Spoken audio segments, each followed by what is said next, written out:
מסקרן, מעניין וכיף פה. מאוד מעניין מאוד. אפשר ללמוד בו הרבה דברים שלא לומדים בבית ספר.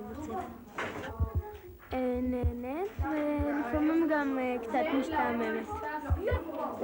מדבקה כדאי להריץ שלא יהיה חוסר איזון. אז תסתכל, ציוד הוא פה. בסדר? אתם מספיק עצמאים כבר כדי לבדוק את זה. באיזה חומרים את משתמשת ואיך זה מתקשר למטבח? תראה, אם אני משתמשת בשמן או בסוכר או במים, וזה בעצם אני חושבת כל החומרים שנמצאים במטבחים שלנו, אז איך אפשר להשתמש בהם?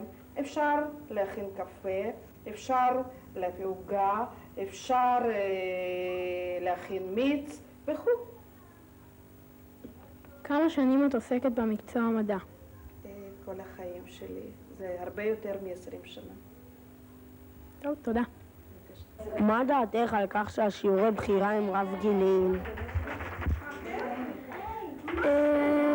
לפעמים זה טוב ולפעמים לא. למה? כשזה טוב זה שאפשר להיות עם עוד ילדים שונים שאתה לא מכיר וכל זה. וזה לא טוב בגלל כשזה ילדים שלא יודעים והקבוצה יותר גבוהה יודעת והם מתחברים, אז זה לפעמים משעמם. נחמד להיפגש עם ילדים מהשכבות האחרות ולדבר איתם, מה שלפעמים לא יוצא לנו בהפסקה או בשיעורים. טוב, אז ככה מתנהל שיעור תגליות במטבח. כדאי לכם להצטרף, להתראות, עמרי ותומר.